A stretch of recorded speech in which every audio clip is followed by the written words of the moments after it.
Oh, it's going to be a kangaroo. That's awesome. Revitalizing Fayetteville. Kangaroo coming soon.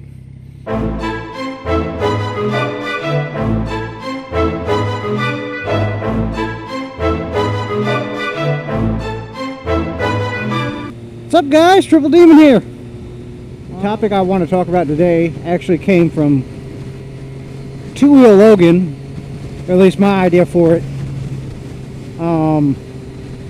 And I believe he was saying he got it from someone else, so I guess it's going all around the motovlogging community as far as the future of motovlogging. And I think pretty much everyone's about on the same page as far as what they believe the future of motovlogging does hold. And I think I'm probably pretty much in line-ish.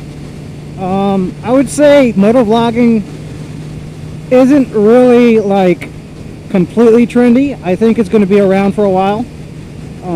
I do believe because of the availability of cameras and everything being so cheap now, there's going to be a huge influx of people, and that's what I'm seeing. You know, a lot of guys that I look at that are new, they're making great vlogs, but for some reason they're not catching on, and I don't even know what the secret is. I mean, I'd like to say for as little as I've been doing it, and as many, you know, people that I have that dedicatedly watching, it's awesome, all thanks to you guys, but I'm not really sure why it is that, you know, some people get picked up, well, not get picked up, but get, you know, looked at and liked, and people will follow them, and then some other guys that are making great videos as well, they're not. And hopefully I can do my best to maybe help out some people that aren't getting as started as easy as I am, which is why I love looking at channels, but I'm always hesitant to give a shout out to people that I don't know if they're actually going to stick with it. But, you know, we'll see what happens. I think a lot of people are going to get into it though, and they're going to do it for a little while, thinking, oh yeah, it'll be easy. I'll pick up subs or whatever. You know, it'll be quick. You know, I'll be getting all these views and, you know, all these people commenting. But it is a lot of hard work. I put in a lot of hard work with my videos. I've probably, in the 14 or 15 or so videos that I do have, I've probably put in maybe over, rough guessed, 4 days of editing time for all my videos. You know, like combined total time of, you know, editing, sitting there watching the video, learning my, you know, the Final Cut Pro. I had to learn that all by myself. So it's definitely not very easy to do, but it is very rewarding. So I don't know, some people, they're going to stick around, some people they aren't. I also believe a lot of the bigger people, you know, they may or may not, you know, stick around. You know, with guys with like 10, 20,000 subs, they might just up and quit. And I don't think it'll be because they don't want to do it anymore. But, and this is something that I really haven't heard from anyone except myself, which is why I'm making a video about it, is the monetary aspect. And that's something I think the motovlogging community as a whole, it's one of those taboo subjects, making money off your videos. Now, there's some vloggers that I've seen that their channel is pretty much turned into buy my t-shirt, buy my sticker, which is cool, but when half your vlog, half your video is about please buy my stuff, you're not very fun to watch anymore. Yeah, like I was saying, what was I saying?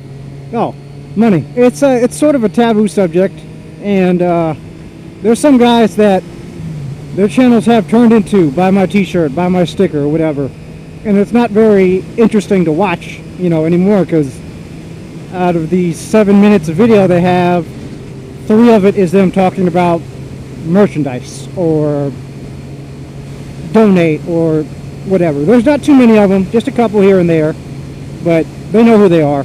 And honestly, if that's your thing and it's working out for you, great. I wouldn't want to take my channel in that direction. But I would think when you get big enough, you know, because I'm a small channel and I do put in a lot of time, but I'm sure there's a lot of other channels that are bigger than mine that put in way more time. You know, a lot of the vloggers that do a lot of music videos, that must take a long time. I know Street Rafter does them. It takes them a while to do them, and you know, it's going to get to be to the point where you're spending, you know, so much time trying to edit a video and, you know, record a video and get topics and post stuff that you're gonna get overwhelmed, and you know, you're gonna get busy with life. You're gonna, you know, people get into relationships, they have kids, they have, you know, career goals, they have, you know, school. Maybe someone started motovlogging in school and now they have a job and they don't have that kind of free time they had when, you know, when this started. And you know, I think money is going to be something, you know, at least, you know, I'm not saying, you know, quit your job and make money making videos off YouTube, but I think it's something that's going to help keep people there. Like, hey, look, not only do people like what I'm doing, but I'm getting, you know, $500 a month. I'm getting a motorcycle payment and gas money and, you know, money to pay for cool riding gear and money for a track day to go to the track and do a cool track day video, or buying better cameras when they come out, you know. Perfect time for a red light. Just getting into a vlog. Yeah, so, you know, you get busy, and if you're making, you know, a couple $100 a month, that's a great incentive for you to continue to making videos. You know, it allows you to do things that you wouldn't ordinarily do. Like, I mean, I spent a ton of money on my riding gear and everything. I probably will be spending a decent amount of money to get my bike the way I want it, like exactly. But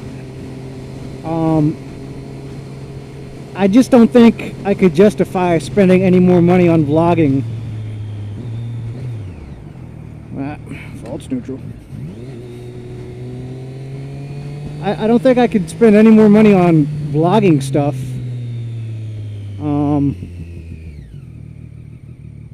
If I'm not at least making that money back, you know. There's only, you know, so much you can do, and you'll be willing to finance out of your pocket before it starts to interfere with your day-to-day life. And I feel like it's going to get to the point where there's going to be a lot of channels. There's going to be a lot more bigger people than there are. And I think a lot of the big guys are eventually, you know, going to stop doing it. They're not going to release videos as often, or like I was talking about in my video about Baron, they're going to move on to something else. It happened with countless YouTubers. God, I just can't win today. Yeah, so it's happened to a lot of other YouTubers. I may not agree with them getting their own TV shows and stuff like that in the media, you know, because some of them I don't really care too much for. But, you know, I think that's what's going to happen. People are going to be hired on by, I don't know, bike magazines like Baron, or they're doing, you know, bike stuff or motorsport stuff, or moving on to other forms of media. And I mean, it happens with everyone, and not even YouTube. If anyone really messes with the Vine at all, and they know who, what's his name, D-Strom is, if I'm saying that right, I think that's what his name is. He got offered to do like commercials and stuff like that, so now he's into, you know, doing advertising stuff, and he was in like a video game or something. So I think that's what's going to happen to a lot of the bigger people. But I think definitely the meat of the motovlogging community, if you will, the guys that are always going to be around, are those guys that really don't care. The guys that, you know, they put out a video, and if you like it, you like it, and if you don't, You don't. They're gonna make videos regardless, and they're not gonna have the set posting schedules, and they may not have the flashiest editing at all. But I think they'll be making good quality vlogs. Something cool to look at when you can't ride, but you still want to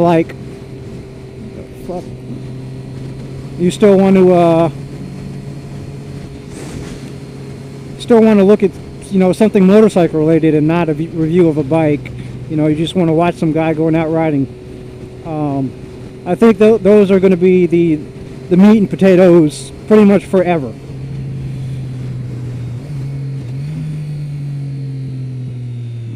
Turn around here.